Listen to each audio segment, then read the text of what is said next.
July August গণহত্যার ঘটনায় সংগঠিত মানবতাবিরোধী অপরাধের ৫টি অভিযোগ আমলে নিয়ে সাবেক প্রধানমন্ত্রী শেখ হাসিনার বিরুদ্ধে আনুষ্ঠানিক বিচার শুরু করল আন্তর্জাতিক অপরাধ ট্রাইব্যুনাল। সেই সাথে শেখ হাসিনা ও সাবেক স্বরাষ্ট্রমন্ত্রী আসাদুজ্জামান খানের বিরুদ্ধে জারি হলো গ্রেপ্তারি পরোয়ানা। গ্রেপ্তার দেখানো হলো সাবেক আইজিপি চৌধুরী আবদুল্লাহ আল মামুনকে। শুনানিতে ৩ আসামির সর্বোচ্চ শাস্তির আবেদন জানিয়েছে প্রসিকিউশন। দেশের ইতিহাসে এই প্রথম কোনো বিচার কাজ গণমাধ্যমে সরাসরি সম্প্রচার করা হলো। আরও জানাচ্ছেন সৈকত সাদিক।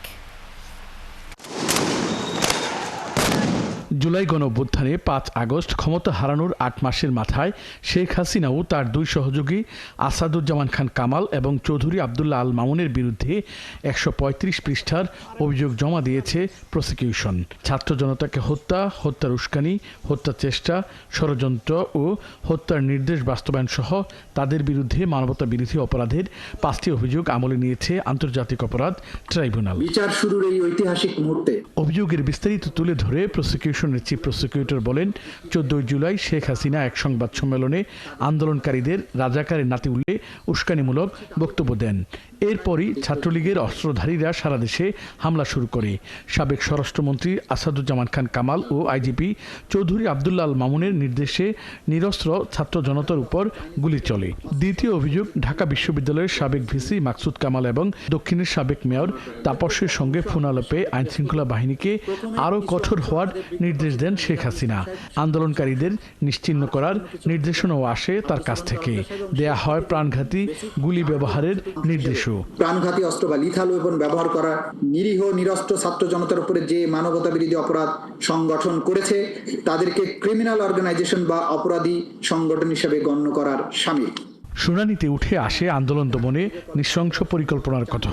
গ্যাং অফ 4 খ্যাত ওবায়দুল কাদের, আনিসুল হক, সালমান এফ রহমান এবং আসাদুজ্জামান খান কামাল শেখ হাসিনার এই পরিকল্পনা বাস্তবায়ন করে। রংপুরে বেগম রোকেয়া বিশ্ববিদ্যালয়ের শিক্ষার্থী আবু সাইদকে গুলি করে হত্যা, ৫ আগস্ট রাজধানী চাংখারপুলে ৬ শিক্ষার্থীকে হত্যা এবং আশুলিয়ায় ৬ জনকে হত্যা ও লাশ পুড়িয়ে দেওয়ার অপরাধও আমলে নেওয়া হয়। নিষ্ঠুর এবং বর্বর পুলিশ তাকে উদ্ধার না করে বা চিকিৎসার ব্যবস্থা না করে আরো জ্বালানি কাঠ আগুনে নিক্ষেপ করে ৬ জনকে পুড়িয়ে অঙ্গারে পরিণত করে। ইতিহাসে প্রথমবারের মতো শুনানি গণমাধ্যমে সরাসরি সম্প্রচার করা হয়। শুনানিতে চিফ প্রসিকিউটর আসামিদের বিরুদ্ধে সর্বোচ্চ শাস্তির পাশাপাশি তাদের সম্পদ বাজেয়াপ্তের আবেদন জানান। অভিযোগ আমলে নিয়ে শেখ হাসিনা ও আসাদুজ্জামান খান কামালের বিরুদ্ধে গ্রেপ্তারি পরোয়ানা জারি করেন ট্রাইব্যুনাল। এদের বিরুদ্ধে যথাযথ বিচারের মাধ্যমে উক্ত আইনের ২০-এর ২০-এর এ ধারা মতে সর্বোচ্চ শাস্তি দান অথবা মাননীয় ট্রাইব্যুনাল অন্য যেরূপ বিবেচনা করবেন সেরূপ আদেশ দানে আজ্ঞা হয়। চিফ প্রসিকিউটর বলেন, অতীতের প্রতিশোধ নয়, এই বিচার ভবিষ্যতের জন্য প্রতিজ্ঞা। এই বিচার কোনো প্রতিশোধের জন্য নয়, এটা হচ্ছে ভবিষ্যতের জন্য একটা প্রতিজ্ঞা এবং আগামী প্রজন্মকে নিরাপদ একটি বাংলাদেশ উপহার দেয়া। পরবর্তী শুনানি ১৬ জুন ধার্য করেন ট্রাইব্যুনাল। সেদিন শেখ হাসিনা ও আসাদুজ্জামান খান কামালকে ট্রাইব্যুনালে হাজিরের নির্দেশনাও দেওয়া হয়েছে। যদি আসামি কেউ অনুপস্থিত থাকেন, আইন অনুযায়ী তাদেরকে অনুপস্থিত ঘোষণা করার একটা ব্যাপার থাকবে। সৈকত সাদিক, ৭১, ঢাকা। ভারতের সাথে বন্দি প্রত্যর্পণ চুক্তির আওতায় শেখ হাসিনাকে দেশে ফেরানোর উদ্যোগ নিতে সরকারের প্রতি আহ্বান জানালেন জাতীয় নাগরিক পার্টির নেতারা। ভারত তাকে ফেরত না দিলে প্রয়োজনে আন্তর্জাতিক আদালতের দ্বারস্থ হতে বলছেন দলটির নেতারা। গণ অভ্যুত্থানে মানবতা বিরোধী অপরাধের বিচার সরাসরি সম্প্রচারের কারণে এর স্বচ্ছতা নিয়ে কোনো প্রশ্ন থাকবে না বলেও মনে করেন তারা। ৫ই আগস্ট শেখ হাসিনাকে যারা পালাতে সহযোগিতা করেছেন তাদেরও বিচারের আওতায় আনার দাবি জানান দলটির নেতারা। রাশেদ আনিসের প্রতিবেদনে বিস্তারিত। শেখ হাসিনার বিচারের কার্যক্রম শুরুর আগেই তাকে ফেরত পাঠাতে ভারতে আনুষ্ঠানিক চিঠি পাঠায় পররাষ্ট্র মন্ত্রণালয়, কিন্তু সেই চিঠির কোনো জবাব দেয়নি দিল্লি। এর আগে বাংলাদেশের সাথে বন্দি প্রত্যর্পণ চুক্তির আওতায় দেশে ফিরিয়ে আনা হয় নারায়ণগঞ্জের ৭ খুন মামলার আসামি নূর হোসেনকে। একইভাবে উত্তর পূর্ব ভারতের বিচ্ছিন্নতাবাদী সংগঠন উলফার নেতা অনুপ চেটিয়াকে ভারতের হাতে হস্তান্তর করে বাংলাদেশ। এই চুক্তির আওতায় শেখ হাসিনাকে দেশে ফেরানোর উদ্যোগ নেয়ার আহ্বান জানালেন জাতীয় নাগরিক পার্টির নেতারা। ভারত তাকে হস্তান্তর না করলে আন্তর্জাতিক অপরাধ আদালতে দ্বারস্থ হতে বলছেন তারা। সেই সাথে শেখ হাসিনাকে পালিয়ে যেতে সহায়তা করা সেনা কর্মকর্তাদের বিচারের আওতায় আনার দাবি জানান তারা। শেখ হাসিনা এবং তার যারা সাঙ্গপাঙ্গ রয়েছিল এবং তার দলীয় নেতাকর্মী তারা কিন্তু গণ অভ্যুত্থানের সময় তাদেরকে পালিয়ে দেওয়ার মানে সুযোগ করে দেওয়া হয়েছিল। যেই জেনারেল বা বাংলাদেশের যেই ব্যুরোক্রেসির যারা এই গ্রেপ্তার প্রক্রিয়া অংশগ্রহণ করে নাই, এটা কিন্তু ইতিহাসের জনগণের কাছে দায়বদ্ধতা থাকবে। তো সেই সব জেনারেলদেরকে কিন্তু বিচারের আওতায় আনতে হবে। ভারত সরকারের সাথে তো বাংলাদেশের একটা বন্দি বিনিময় চুক্তি আছে, এই চুক্তিকে অ্যাক্টিভেট করা দরকার এবং এই চুক্তির আওতায় মানে ভারত বাংলাদেশকে শেখ হাসিনাকে বাংলাদেশের কাছে হস্তান্তর করতে এক ধরনের বাধ্য। হ্যাঁ, আমি যদি অনুপ চেটিয়াকে বাংলাদেশে রাখি তাহলে ভারতের সাথে কি এটা ভারত মেনে নিবে? আর অনুপ চেটিয়া তো একটা আঞ্চলিক বিচ্ছিন্নতাবাদী, শেখ হাসিনা হচ্ছে ক্রাইমস এগেইনস্ট হিউম্যানিটির মাস্টারমাইন্ড। শেখ হাসিনার বিচার কার্যক্রম সরাসরি সম্প্রচারকে ঐতিহাসিক উল্লেখ করে তারা বলেন, এর মধ্য দিয়ে এই বিচারের স্বচ্ছতা নিয়ে কোনো প্রশ্ন তৈরির সুযোগ থাকবে না। এই বিচারকে এনসিপির অর্জন বলেও উল্লেখ করেন তারা। বাংলাদেশের জন্য এই ঘটনা ঐতিহাসিক, কারণ আমরা আমাদের যে জনগণের উপরে যারা তাক করেছিল অস্ত্র, জনগণ সবসময় যে শক্তিশালী এবং জনগণের যে প্রাইম, সেই বিষয়টা আজকে ফুটে উঠেছে। এই যে আজকে সরাসরি সম্প্রচার হচ্ছে এবং সারা পৃথিবী দেখতে পাচ্ছে, এগুলো সব আসলে রেকর্ড থেকে যাচ্ছে এবং এটা বিচারিক প্রক্রিয়া স্বচ্ছতার জন্য একটা মাইলফলক হিসেবে হয়ে থাকবে। নির্বাচনের আগেই বিচার শেষ করতে একাধিক ট্রাইব্যুনাল গঠনের দাবি জানান তারা। সেই সাথে হত্যার পরিকল্পনাকারীদেরও বিচারের আওতায় আনার দাবি জানান। তাদের যে বিচার প্রক্রিয়ার মধ্যে তারা যে শাস্তির মুখোমুখি হবে, বাংলাদেশের মানুষ তাদেরকে সেই শাস্তির প্রত্যক্ষ করার জন্য অধীর আগ্রহে অপেক্ষা করছে। একাধিক ট্রাইব্যুনাল একসাথে কাজ করে বিচারিক প্রক্রিয়াটাকে দ্রুতভাবে ত্বরান্বিত করা উচিত। জুলাই সনদেও এই বিচার প্রক্রিয়া চলমান থাকার কথা উল্লেখ করার দাবি জানান তারা। জুলাই সনদে বিচারিক প্রক্রিয়া চলমান রাখার কমিটমেন্ট করতে হবে দলগুলোকে। রাশেদ আনিস, ৭১, ঢাকা। এক দশকেরও বেশি সময় পর নিবন্ধন ফিরে পাচ্ছে বাংলাদেশ জামায়াত ইসলামী। রবিবার এই বিষয়ে ব্যবস্থা নিতে নির্বাচন কমিশনকে নির্দেশ দিয়েছেন আপিল বিভাগ। তবে দলটির প্রতীক দাঁড়িপাল্লা নিয়ে ভিন্ন ভিন্ন মত দিয়েছেন আইনজীবীরা। আরও জানাচ্ছেন নুরনবী সরকার। দলীয় গঠনতন্ত্র সংবিধানের সাথে সাংঘর্ষিক হওয়ায় 2013 সালে জামায়াত ইসলামের নিবন্ধন বাতিল করে হাইকোর্ট। এরপর দলটি আপিল করলে বিভিন্ন সময়ে শুনানি হলেও বিষয়টির চূড়ান্ত নিষ্পত্তি হয়নি। গেল 5 আগস্টে গণঅভ্যুত্থানের পর এই মামলা গতি পায়। অবশেষে দলটিতে নিবন্ধন ফিরিয়ে দিতে নির্বাচন কমিশনকে নির্দেশ দিলেন আপিল বিভাগ। মাননীয় আপিল বিভাগ হাইকোর্টের যে রায় ছিলেন, এই রায়কে বাতিল ঘোষণা করেছেন এবং ইলেকশন কমিশনকে নির্দেশনা দিয়েছেন বাংলাদেশ জামায়াতে ইসলামীর রেজিস্ট্রেশন এবং অন্য যে সকল ইস্যু ইলেকশন কমিশনের সামনে আছে বা আসবে, সেগুলো যেন দ্রুতই নিষ্পত্তি করেন। বাংলাদেশ জামায়াতে ইসলামী আজকে বাংলাদেশের সর্বোচ্চ আদালতের রায়ের মাধ্যমে তার নিবন্ধন ফিরে পেল।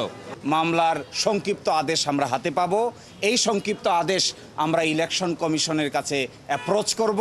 বাকিটা ইলেকশন কমিশন আইন অনুযায়ী অতি দ্রুত জামাতের নিবন্ধন এবং জামাতের প্রতীক বুঝিয়ে দিবেন, এটা আমরা প্রত্যাশা করি। আপিল এবং সিপি দুটোই আজকে অনারেবল অ্যাপিল ডিভিশন একসাথে ডিসপোজ করে দিয়েছেন। আর হাইকোর্টে যে জাজমেন্টটা ছিল 2013 সালের, ওই জাজমেন্টটা নট মেনটেনেবল ওনারা ডিসমিস করে দিয়েছেন। এখন অর্ডারটা পাওয়ার পর ইলেকশন কমিশনকে আমি জানাবো, তারপর ওনারা অর্ডারটা দেখে ইলেকশন কমিশন ব্যবস্থা নেবেন। তবে দলটি তাদের প্রতীক দাঁড়িপাল্লা ফেরত পাবে কিনা সে বিষয়ে কি হবে তা নিয়ে ভিন্ন ভিন্ন ব্যাখ্যা দেন আইনজীবীরা। সেই ডাইরেকশনে বলেছেন জামায়াতের রেজিস্ট্রেশন এবং অন্য কোনো ইস্যু যদি ইলেকশন কমিশনের সামনে থাকে তাহলে যেন ইলেকশন কমিশন এটা ডিসপোজ করে। এই অন্য ইস্যু বলতে আমরা বোঝাচ্ছি এটি হলো প্রতীক সংক্রান্ত ইস্যু। দাঁড়িপাল্লা বিষয়টি ওই মামলার বিষয়বস্তুর মধ্যে ছিল না। দাঁড়িপাল্লা বিষয়টি 2016 সালে অন্য একটি বিষয়ের মধ্যে হয়েছিল, এটা এই মামলার আলোচিত হয়। জামায়াতের নিবন্ধন বাতিল চেয়ে তরিকত ফেডারেশনের সাবেক সভাপতি রেজাউল করিম চাঁদপুরী সহ 25 ব্যক্তি রিট করেছিলেন 2009 সালে। সেই প্রেক্ষিতে হাইকোর্ট 2013 সালের 1 আগস্ট রায় দেন। এর বিরুদ্ধে জামায়াতের আপিল নিষ্পত্তি করলেন দেশের সর্বোচ্চ আদালত। নুরনবী সরকার, ৭১, ঢাকা। আপিল বিভাগের রায়ে জামায়াতের নিবন্ধন ফিরে পাওয়াকে বহুদলীয় গণতন্ত্রের জন্য শুভ সংকেত হিসেবে দেখছে বিএনপি। এদিকে জামায়াতের নিবন্ধন ও প্রতীকের বিষয়ে আদালতের নির্দেশনা হাতে পেলে জামায়াত যে প্রতীক প্রাপ্য সেটি দেয়া হবে বলে জানিয়েছে নির্বাচন কমিশন। ফারজানা আক্তারের প্রতিবেদন। রাজনৈতিক দল হিসেবে বাংলাদেশ জামায়াতে ইসলামের নিবন্ধন অবৈধ ঘোষণা করে এক যুগ আগে হাইকোর্টের দেয়া রায় বাতিল করেছে আপিল বিভাগ। প্রধান বিচারপতি সৈয়দ রেফাত আহমেদের নেতৃত্বাধীন 4 সদস্যের আপিল বিভাগ আজ এই রায় দেন। রায়ে দলটির ক্ষেত্রে অনিষ্পন্ন নিবন্ধন ইস্যু এবং অন্যান্য ইস্যু নিষ্পত্তি করতে নির্বাচন কমিশনকে নির্দেশ দেওয়া হয়েছে।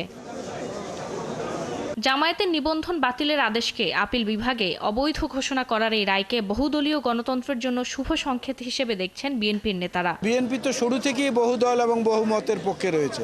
সেদিক থেকে আমরা মনে করি যে ভিন্ন মতের বা বহুমতের মানুষের সমন্বয়ে গণতন্ত্রের যে একটা পরিপুষ্ট হওয়ার প্রক্রিয়া থাকে, সেই প্রক্রিয়া একটা নতুন সংযোজন হলো। এই সংগ্রামে যারা জনগণের সমর্থন নিয়ে এগিয়ে যেতে পারবে তারাই হবে প্রকৃত রাজনৈতিক দল। আমরা আশা করি যে আমরা অতীতের সকল বিবাদ বিসম্বাদ সব কিছু ভুলে আমরা একটা গণতান্ত্রিক বাংলাদেশ অতি শীঘ্র সম্ভব গড়ে তুলতে চাই। এদিকে জামায়াতের নিবন্ধন ও প্রতীকের বিষয়ে আদালতের নির্দেশনা হাতে পেলে পরবর্তী ব্যবস্থা নেওয়া হবে বলে জানিয়েছেন নির্বাচন কমিশন। একই সাথে মেয়র হিসেবে ইশরাক হোসেনের শপথের বিষয়েও আদালতের নির্দেশনার অপেক্ষায় কমিশন। এখনো পর্যন্ত জামাতের নিবন্ধন এবং আপনার প্রতীকের ব্যাপারে মাননীয় আদালতের কোনো অবজারভেশন আমরা পাইনি। অবজারভেশন পাওয়ার পরে এ বিষয়ে আইনগতভাবে যেটা প্রযোজ্য সেই অনুযায়ী ব্যবস্থা নেওয়া হবে। দ্বিতীয়টা হচ্ছে যে আপনার জনাব ইশরাকের ব্যাপারেও আমরা মাননীয় আদালতের কোনো নির্দেশনা এখনও পাইনি। কিছু অবজারভেশন এবং নির্দেশনা যেটা আসবে আমরা সেই অনুযায়ী আমাদের এখান থেকে ব্যবস্থা নেওয়া হবে। এর আগে ইশরাককে মেয়র ঘোষণার বিষয়ে নির্বাচন কমিশন সাংবিধানিক দায়িত্ব সঠিকভাবে পালন করতে পারেনি বলে মন্তব্য করেছিলেন আদালত। ফরজানা আক্তার, ৭১, ঢাকা। বিতর্কিত উপদেষ্টাদের বাদ দিয়ে তত্ত্বাবধায়ক সরকারের আদলে ছোট আকারের একটি সরকার গঠনের দাবি জানিয়েছে বিএনপি নেতারা। দুপুরে প্রেস ক্লাবে শহীদ রাষ্ট্রপতি জিয়াউর রহমানের শাহাদাত বার্ষিকীর আলাদা অনুষ্ঠানে তারা এ দাবি জানান। শুধু বিএনপি নির্বাচন চায়, জাপান সফরে প্রধান উপদেষ্টার এমন বক্তব্যের তীব্র সমালোচনাও করেন দলটির নেতারা। আরও জানাচ্ছেন সুমন তানভীর। শহীদ রাষ্ট্রপতি জিয়াউর রহমানের শাহাদত বার্ষিকী উপলক্ষে প্রেস ক্লাবে বাংলাদেশ পেশাজীবী পরিষদের আলোচনায় প্রধান অতিথি হিসাবে বক্তব্য রাখেন বিএনপির স্থায়ী কমিটির সদস্য খন্দকার মোশাররফ হোসেন। সংবিধানে যে ধর্মনিরপেক্ষতা ছিল, উপদেষ্টা পরিষদের কার্যকলাপ নিয়ে তীব্র ক্ষোভ প্রকাশ করেন তিনি। প্রধান উপদেষ্টা বিএনপিকে নিয়ে মিথ্যাচার করছে বলেও অভিযোগ করেন। বিতর্কিতদের উপদেষ্টা পরিষদ থেকে বাদ দেওয়ার আহ্বান জানান বিএনপির এই সিনিয়র নেতা। আপনি কেন দেশের জনগণকে বা বিদেশের নাগরিকদের আপনারা কেন ভুল পথে পরিচালিত করবেন? কেনই বা আমাদের মধ্যে একটা বিভ্রান্তির সৃষ্টি করবেন? যারা বিতর্কিত উপদেষ্টা তাদেরকে বাতিল করে তত্ত্বাবধায়ক সরকারের আদলে ছোট্ট যদি পরিষদ করে উপদেষ্টা পরিষদ, তাহলে সেখানে মতামতের ছোট হইলে মতামত কম থাকে, তাদের পক্ষেই সেই নির্বাচনটা অনুষ্ঠান করা সুন্দর হবে। প্রেস ক্লাবে জাতীয়তাবাদী মুক্তিযোদ্ধা দল আয়োজিত আরেক অনুষ্ঠানে অনেকটা খোলামেলাভাবেই উপদেষ্টা পরিষদের সমালোচনা করেন আরেক সিনিয়র নেতা মেজর অবসরপ্রাপ্ত হাফিজ উদ্দিন আহমেদ। উপদেষ্টা পরিষদ ছাত্র সমাজকে ভুল পথে পরিচালিত করছে বলেও অভিযোগ করেন তারা। রাখাইনের করিডোর নিয়েও কথা বলেন এ নেতা।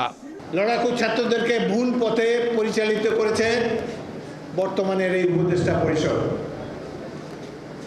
এই উপদেষ্টা পরিষদ তারা এই ছাত্রদেরকে লাইসেন্স দিয়ে দিয়েছে। 2-3 জন যারা উপদেষ্টা পরিষদে ছিল মন্ত্রীর মর্যাদায়, তাদের বিরুদ্ধেও দুর্নীতির অভিযোগ এসেছে। তারা চেয়ারে বসার পর তাদের আত্মীয় স্বজনরা সব তার মন্ত্রণালয়ে লাইসেন্স করা শুরু করেছে। নির্বাচন নিয়ে দুর্বিসন্ধি না করে ডিসেম্বরের মধ্যে নির্বাচন দেওয়ার আহ্বান জানান বিএনপির অন্যান্য নেতারা। সুমন তানভীর, ৭১, ঢাকা। সরকারি চাকরির অধ্যাদেশের কিছু ধারায় অপপ্রয়োগের সুযোগ আছে, যা নিয়ে সরকার সচেতন বলে জানালেন বিদ্যুৎ ও জ্বালানি উপদেষ্টা। আর সচিবালয়ের কর্মপরিবেশ ঠিক রেখে আন্দোলন করার আহ্বান জানালেন ভূমি উপদেষ্টা। সচিবালয়ের আন্দোলনরত কর্মচারীদের সাথে বৈঠক শেষে তারা এই কথা বলেন। এদিকে অধ্যাদেশ থেকে নিবর্তনমূলক দাবি করে সেটি বাতিলের দাবিতে অনড় সচিবালয়ের কর্মকর্তা কর্মচারীরা। শারমিন নীরা রিপোর্ট। সকাল থেকে বৃষ্টি, তারপরেও পূর্ব ঘোষণা অনুযায়ী সরকারের 3 উপদেষ্টার দফতরে স্মারকলিপি দিতে জড়ো হন সচিবালয়ের কর্মচারীরা। প্রথমে ভূমি ও পরে বিদ্যুৎ এবং জ্বালানি উপদেষ্টার কাছে তারা স্মারকলিপি দেন। সরকারি কর্মচারী অধ্যাদেশকে নিবর্তনমূলক দাবি করে সেটি বাতিলের দাবিও জানান তারা। যে কালা কানুন, সেই কালা কানুনটা কারা পুনর্বহাল করেছে, কারা আমাদের উপর চাপিয়ে দিয়েছে, এটা তদন্ত সাপেক্ষে যারা দায়ী, যারা দুর্বিসন্ধিমূলক কর্মকর্তা, তাদেরকে আমরা দ্রুত অপসারণের জন্য সরকারের কাছে আহ্বান জানাবো। যদি এখানে আমাদেরকে নিষ্পত্তি করে দেওয়া হয়, আলহামদুলিল্লাহ আমরা তাদেরকে স্যালুট দিয়ে আমরা ঘরে ফিরে যাব। স্মারকলিপি দেওয়া হয় ভূমি ও জ্বালানি উপদেষ্টার দফতরে। সেটি গ্রহণ করে জ্বালানি উপদেষ্টা বলেন, এই অধ্যাদেশের কিছু ধারা অপব্যবহারের সুযোগ আছে, আর কর্মপরিবেশ ব্যাহত না করে আন্দোলন করার আহ্বান জানান ভূমি উপদেষ্টা। এই যে অধ্যাদেশটার যে অপপ্রয়োগের যে সম্ভাবনা আছে, সেগুলোকে অ্যাড্রেস করা যায় কিনা, তো সেটাও আপনারা একটু যদি মাথায় রাখেন তাহলে ভালো হয়। কিন্তু এটাতে যে একটা ডিফেক্ট আছে, ইনহেরেন্ট একটা ডিফেক্ট আছে, সেটা সম্পর্কে কিন্তু আমরা সম্পূর্ণ সচেতন। সচিবালয় কালচার বিরোধী ব্যাপার এইভাবে চিৎকার করা, আপনারা স্মারকলিপি দিতে আসছেন, আপনাদের ব্যাপারটা সচিব কমিটি আমাদের ভূমি মন্ত্রণালয়ের সচিবকে দিয়ে একটা সচিবদের একটা কমিটি করেছে। দুপুরের পর স্মারকলিপি দেওয়া হয় বন ও পরিবেশ উপদেষ্টার কাছে। এ সময় তিনি বলেন, উপদেষ্টা পরিষদে বিষয়টি নিয়ে আলোচনা হবে।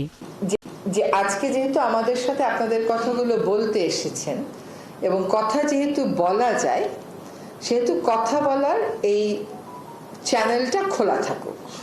গেল 22 মে উপদেষ্টা পরিষদের সভায় সরকারি চাকরি অধ্যাদেশ সংশোধনের অনুমোদনের পর থেকেই আন্দোলন করে আসছেন সচিবালয়ের কর্মচারীরা। সোমবার তথ্য ও স্থানীয় সরকার উপদেষ্টার কাছে স্মারকলিপি দেওয়ার কথা আছে। শারমিন মীরা, 71, ঢাকা। সাবেক স্থানীয় সরকার মন্ত্রী খন্দকার মোশাররফ হোসেনের প্রায় 100 কোটি টাকা ও $11 লাখ সন্দেহজনক লেনদেনের প্রমাণ মিলেছে দুদকের অনুসন্ধানে। সেই সাথে 35 কোটি টাকারও বেশি অবৈধ সম্পদের প্রমাণ মেলায় তার বিরুদ্ধে মামলা করেছে দুদক। এদিকে প্রধান উপদেষ্টার আইসিটি বিষয়ক বিশেষ সহকারীর ব্যক্তিগত কর্মকর্তার স্ত্রীকে চাকরি দেওয়ার ক্ষেত্রে অসঙ্গতি খুঁজতে নগদের কার্যালয়ে অভিযান চালায় দুদক। জেমসন মাহবুবের প্রতিবেদন। পতিত প্রধানমন্ত্রী শেখ হাসিনার ব্যয় ও সাবেক স্থানীয় সরকার মন্ত্রী ইঞ্জিনিয়ার খন্দকার মোশাররফ হোসেন রাষ্ট্রীয় ক্ষমতাকে ব্যবহার করে বিগত আওয়ামী লীগ সরকারের আমলে বিভিন্ন মন্ত্রণালয়ের দায়িত্ব পালনকালে লুটপাট ও দুর্নীতির বিস্তর অভিযোগ ওঠে তার বিরুদ্ধে। এসব অভিযোগ আমলে নিয়ে অনুসন্ধান শুরু করে দুদক। অনুসন্ধানে বেরিয়ে আসে 35 কোটি টাকারও বেশি অবৈধ সম্পদ ও 15টি ব্যাংক অ্যাকাউন্টের মাধ্যমে 100 কোটি টাকারও বেশি অস্বাভাবিক লেনদেনের তথ্য।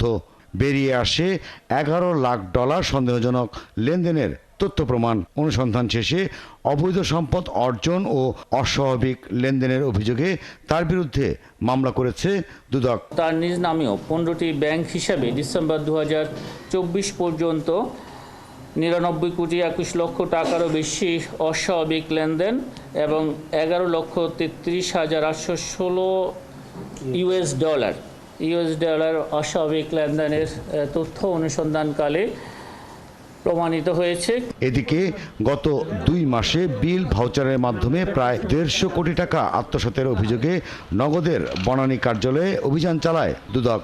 এ সময় প্রধান উপদেষ্টার আইসিটি বিষয়ক বিশেষ সহকারী ফয়েজ আহমেদের ব্যক্তিগত কর্মকর্তা আতিক মোর্শেদের স্ত্রী জাকিয়া সুলতানা জুইকে নগদের নিয়োগের ক্ষেত্রে অনিয়মের প্রাথমিক সত্যতা পায় দুদক। প্রাথমিকভাবে স্ত্রীর নিয়োগের যে অভিযোগটা, ওখানে কিছু সত্যতা পাওয়া গেছে। আর ভুয়া বিল ভাউচার বাবদ যে 150 কোটি টাকার যে আত্মসাতের অভিযোগটা, এটার এখনো আসলে অনেক কাগজপত্র সংগ্রহ করতে হবে এবং আমরা সেভাবে চাহিদাপত্র দিয়েছি। এনআরবি গ্লোবাল ব্যাংক থেকে 100 কোটি টাকা আত্মসাতের অভিযোগে তমা ও ম্যাক্স গ্রুপের বিরুদ্ধেও অনুসন্ধান শুরু করেছে দুদক। জেমসন মাহবুব, 71, ঢাকা। বাজেটের কঠিন হিসাব বোঝে না নিম্ন আয়ের মানুষেরা, তবে তাদের প্রত্যাশা নিত্য প্রয়োজনীয় পণ্য যেন হাতের নাগালে থাকে। রাজনৈতিক বিবেচনায় নয়, টিসিবির পণ্য যেন দেয়া হয় প্রকৃত দরিদ্রদের। ঘরের কর্মঠ সন্তানের চাকরি আর প্রয়োজনীয় চিকিৎসার ব্যবস্থার নিশ্চয়তা চান তারা। জনগণের কষ্টের টাকায় সরকারের বাজেট যেন দুর্নীতির মাধ্যমে 9-6 না হয়, সেই দিকেও খেয়াল রাখার কথা বলছেন তারা। নিম্ন আয়ের সাধারণ মানুষের সাথে বাজেট ভাবনা নিয়ে কথা বলেছেন রিয়াজ সেজান। গায়ের সীমানার পাহাড়ের ওপারে নিশীত রাত্রে প্রতিধ্বনি শুনি, কান পেতে শুনি আমি ভাবিতে না পারি। সরকার আসে সরকার যায়, ভাগ্যের বদল হয় না সাধারণ মানুষের। কবিতার ছন্দে এমন কথাই শোনালেন করাইল বস্তির বাসিন্দা নূর নবী ব্যাপারী। তারা ঠাকুরমা, তাদের উপকথা বড় বড় কথা বলে, কিন্তু আসলে কাজে তারা কিছুই করে না।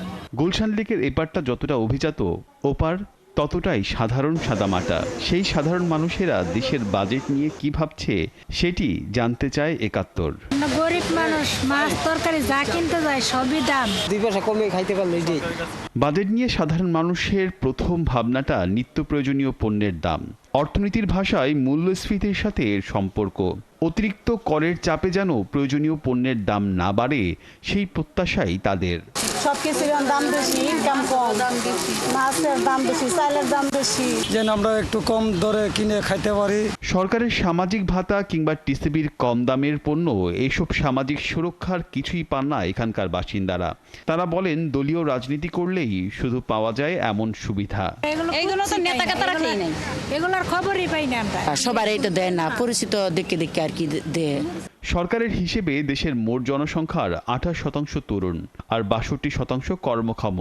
ফলে কর্মসংস্থানের প্রয়োজনীয়তার কথা উঠে আসে এখানেও। জনগণের কথা একজনও ঠিকমতো ভাবে না, যদি ভাবতো তাহলে তো আমাদের পরিণতি এই হইতো। হানাহানি নয়, জীবনের নিরাপত্তা চান নিম্নবিত্ত সাধারণ মানুষেরা। আইনের সুবিধা যেন কোনো জাত ধর্ম দেখে না পাওয়া যায় সেই প্রত্যাশাও তাদের। দেশ যাতে ভালো চলে, দেশে যাতে রাহাজানি, ছিনতাই, চুরি ডাকাতি এগুলি না হয়, ভালো চলতে পারে না রাস্তাঘাটে, ওইটা যাতে ঠিক করেন, ওটা একটু খেয়াল রাখেন। নিম্নবিত্ত সাধারণ মানুষ তাদের শ্রমে ঘামে অর্জিত অর্থের যে অংশ সরকারকে পরোক্ষ কর হিসেবে দেন, তার ন্যায্য ব্যবহার চান তারা। শহরের এক পাশে অভিজাত এলাকা, অন্য পাশে মানবেতর জীবন, অথচ কথা ছিল বৈষম্যহীন একটি মানবিক বাংলাদেশের। স্বাধীনতার এত বছর পরেও তাই তো সাধারণ মানুষ খুঁজে বেড়াচ্ছে তার নাগরিক অধিকারটুকু। রিয়াজ সেজান, ৭১, ঢাকা। আসন্ন কোরবানির ঈদকে সামনে রেখে পশু আমদানি শুরু হয়েছে রাজশাহীর সবচেয়ে বড় পশুর হাট সিটি হাটে। তবে হাটে পর্যাপ্ত পশুর আমদানি থাকলেও কাঙ্ক্ষিত ক্রেতা নেই। ক্রেতাদের অভিযোগ, পশুর দাম বেশি চাচ্ছেন বিক্রেতারা, আর পশু পালনে খরচ বেড়েছে জানিয়ে দাম না পাওয়ার কথা বলছেন বিক্রেতারা। মেহেদি হাসানের তোলা ছবিতে রাশিদুল হক রুশোর প্রতিবেদন। রাজশাহী মহানগরীর সিটি হাটে বাড়ছে পশুর যোগান। ঈদকে সামনে রেখে বিভিন্ন অঞ্চল থেকে এ হাটে আসছে গরু ও মহিষ।